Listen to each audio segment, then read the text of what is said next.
Narito na ang mahahalagang balita mula sa PNA Headlines. Binuksan ng Malacanang sa publiko ang tradisyonal na Misa de Gallo at iba pang aktibidad para sa Kapaskuhan upang maghatid ng kasiyahan sa mga Pilipino. Simula December 16 hanggang December 23, bukas ang mga grounds ng palasyo mula alas 6 ng gabi hanggang alas 11 ng gabi para sa Tara sa Palasyo na puno ng saya, live music at display. Ayon sa anunsyo ng Malacanang sa social media, maaari ring magsimba sa Misa de Gallo mula alas 4 hanggang alas 5 ng umaga. Noong December 1, pinangunahan ni Pangulong Ferdinand R. Marcos Jr. ang pagpapailaw ng Christmas tree sa Kalayaan Grounds ng Malacanang kung saan ipinaabot niya ang kanyang Christmas wish na sana madama ng bawat Pilipino ang tunay na diwa ng Pasko sa kabila ng mga hamon ng taon. Dito humiling siya ng panalangin para sa mga kababayan nating patuloy na nagsusumikap na makabangon mula sa epekto ng 6 na bagyong dumaan sa bansa sa loob ng 23 araw. Magandang balita para sa mga guro at non-teaching staff sa mga pampublikong paaralan. Matatanggap na nila ang Service Recognition Incentive o SRI ngayong taon na nagkakahalaga ng 20,000 pesos. Ayon sa Department of Education, nakatakdang ipamahagi ang SRI simula December 20. Nagpasalamat si Education Secretary Sonny Angara kay Pangulong Ferdinand R. Marcos Jr. sa pagbibigay ng pinakamataas na SRI para sa mga kawani ng DepEd. Aniya, isang makasaysayang pagkakataon ito para sa mga manggagawa ng DepEd at isang pagpapakita ng pagpapahalaga sa kanilang dedikasyon sa sektor ng edukasyon. Nagpasalamat din si Angara sa Department of Budget and Management sa kanilang mabilis na pagtugon sa mga direktiba ng Pangulo alinsunod sa Administrative Order No. 27. Aabot sa higit 1 milyong mga guro at non-teaching staff sa DepEd ang inaasahang makikinabang mula sa insentibong ito.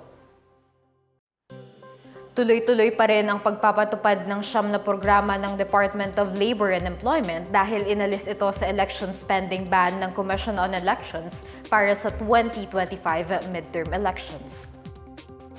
Ang exemption ay ipinagkaloob kasunod ng kahilingan ni Labor Secretary Bienvenido Laguesma na tanggalin ang mga programa mula sa mga probisyon ng Omnibus Election Code na nagbabawal sa paggamit ng pondo ng gobyerno para sa mga proyekto ng social welfare at serbisyo sa panahon ng halalan. Kabilang sa mga programang ito ay ang mga sumusunod: Special Program for Employment of Students, Government Internship Program, Job Start Philippines Program, Adjusted Measures Program, Workers Organization Development Program, DOLE Integrated Livelihood and Emergency Employment Program, Financial Assistance Program to Distressed Migratory Sugarcane Workers, Child Labor Prevention and Elimination Program, at Entrepreneur Program. Ayon kay Garcia, kinakailangan ang Certificate of Exemption upang magpatuloy ang mga ahensya sa pagpapatupad ng mga proyekto ng social welfare at serbisyo sa panahon ng spending ban. Noong December 11, inaprubahan din ng COMELEC ang exemption ng 48 infrastructure projects mula sa Public-Private Partnership Center, isang attached agency ng National Economic and Development Authority na namamahala sa pagpapatupad ng mga PPP programs at proyekto ng bansa. Nanawagan naman si Senator Amy Marcos kay Pangulong Ferdinand R. Marcos Jr. na ibalik ang subsidy para sa Philippine Health Insurance Corporation o PhilHealth at ayusin ang mga budget cuts sa iba pang priority projects ng administrasyon. Sa isang panayam sa radyo, nanawagan ang mambabata sa palasyo na tutukan na ang mga issue at pondo ng ahensya maging ang pondo para sa flood control. Hinimok din niya ang palasyo na ibalik ang 50 bilyong pisong budget na nabawas para sa Pantawid Pamilyang Pilipino Program o 4Ps ng Department of Social Welfare and Development. Nilinaw naman niya na hindi siya tutol sa ayuda para sa Kapos ang Kita Program o AKAP. Ayon sa kanya, kailangang malinaw na maipaliwanag kung bakit mahalaga ang AKAP at kung paano ito naiiba sa programa ng DSWD tulad ng Assistance to Individuals in Crisis Situations o AICS.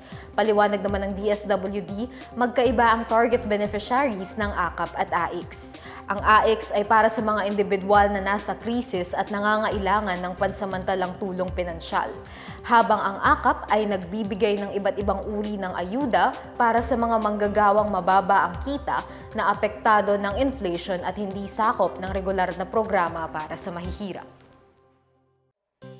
Samantala, nangako si Pangulong Ferdinand R. Marcos Jr. na gagawan niya ng paraan na maibalik ang 10 bilyong pisong tinapyas sa 2025 budget ng Department of Education. Aniya, taliwas ito sa advokasya ng administrasyon na bigyang prioridad ang edukasyon sa bansa.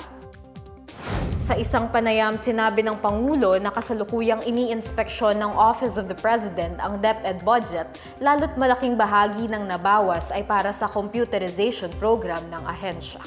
Binigyang diin din ni Marcos na patuloy siyang nakikipag-ugnayan sa mga kinauukulang ahensya at naghahanap ng mga posibleng solusyon upang maibalik ang pondo.